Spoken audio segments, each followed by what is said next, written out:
So, nice to have you here in Tel Aviv. It's an honor being here again. So, Mr. Peylo have a great background with Israel, maybe you will share with us. But as a Bosch Global Chief Cybersecurity Officer, can you walk us through the scope of your cybersecurity portfolio? Sure. So Bosch is an exciting company. We have consumer-facing products like drills, washing machines, and so we have heating systems. But we are one of the biggest tier one suppliers for automotive industry as well. So in every car, there are parts of Bosch inside. So we have a huge portfolio of different products, some connected, some not. But everything has to be kept secure. And the whole production process, IT, OT, has to be secure as well. You told me a couple thousands of products.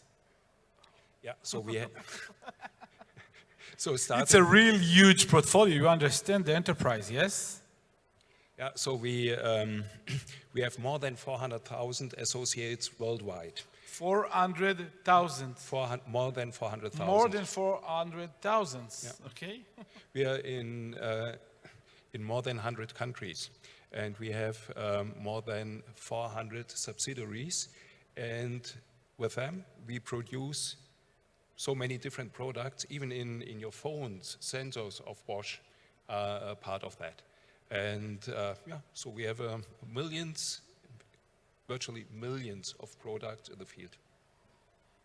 I must know, and also audiences, how you manage all this cybersecurity in more than 100 countries and more than 400,000 pieces and products. It's something so big that I cannot imagine even. So give us some tip. So, well, I give you the idea, and and you charge whether it's the implementation. Yeah. So the idea is basically divide and conquer. Yeah, divide responsibilities. So I'm leading the central unit of cyber for Bosch. So I'm in the central department, and of course each product division, each division has for their specific products, because this is where very specific knowledge comes in. They bring in the knowledge to safeguard those products, to safeguard when they are being accessed remotely, how this can be managed. And with my team, we check for the security of the enterprise and the logic of the security of the OT environment. We do spot checks, of course, and closing the PDCA cycle. And what's now more and more important, of course, is securing AI.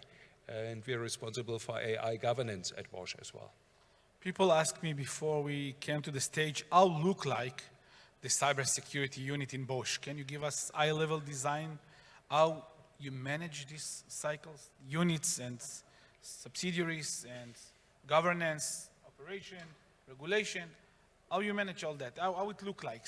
Yeah, so first of all, we are a bit more than 230 people worldwide.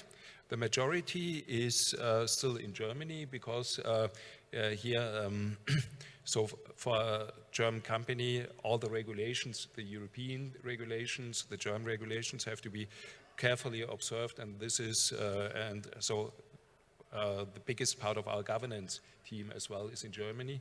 Then we are in Poland, in Europe, we are in India, we are in the US, and now we are building an own team in China as well, due to the local regulations over there, which prevent us to do incident management outside China. So we have to adapt to this deglobalization. This is the regulation side. How look like the operational side? On the operational side, so regulation impacts operation as well. So we have to be in each major part locally as well. And so this is reflected in our setting. So we have incident response parts in a way that we can follow the sun. Yeah, makes sense. But so regulation becomes more and more important as well.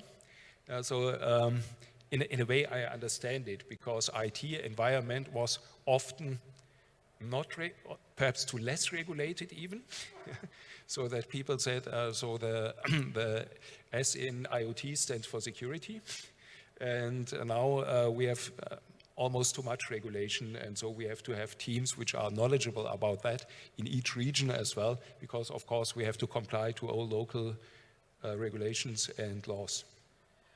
We met yesterday, and when we are back from Beersheba, I went to sleep, and I said to myself, how Dr. Peylo can sleep? What keeps you awake at night? What is your most concerning when you are going to sleep? I believe you are not sleeping, but as far as I understand your role, but what is the most concerning you every day, at night? What is the most concerning things? Yeah, so the shift in society and culture and the way we operate now. Yeah, so the world as it used to be was something we could cope with. Yeah, so we had rational attackers, and mostly rational, because it's a kind of business.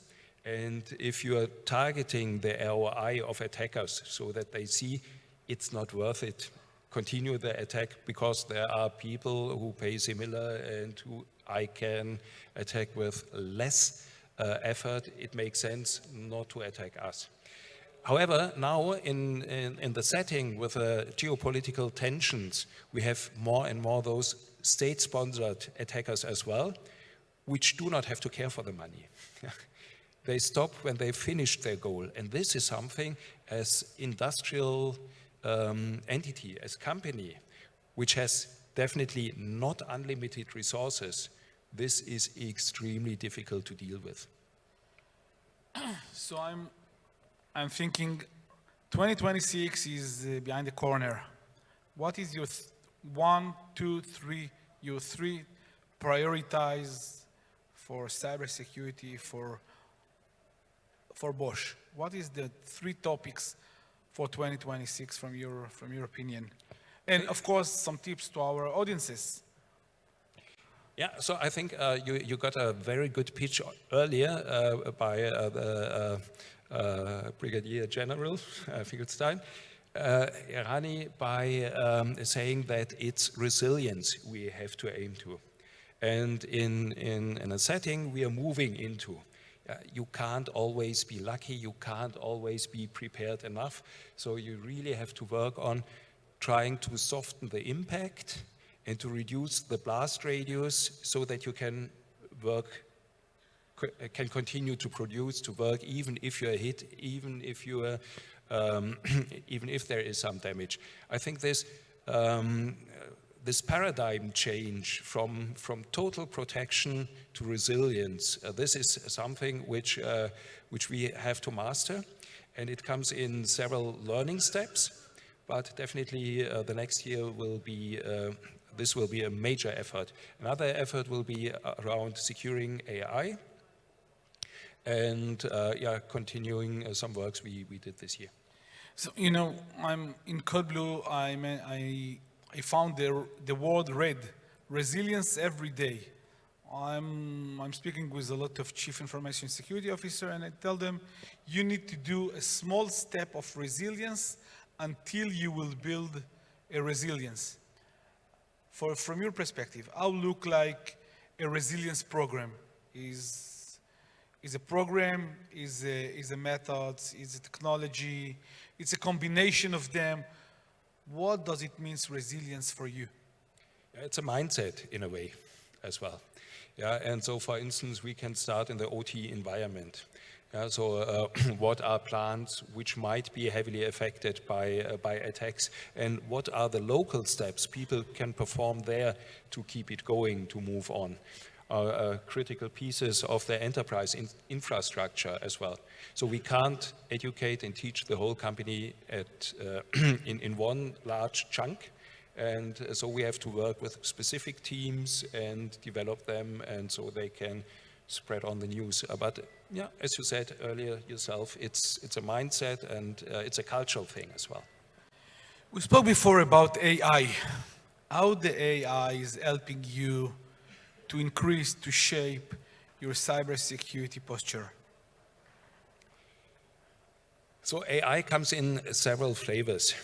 So AI is for increasing the cybersecurity posture. It's mainly by supporting the teams, but because the AI we are now having is frankly not the AI I wished to have.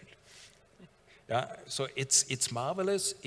I never thought to live to see what we have now in AI, but it's not reliable. It's not precise. Yeah, we have hallucinations. We even have different goals. So this misalignment of agents, which is a real problem, underestimated in many areas, but still it's useful, but it's not useful for full automation.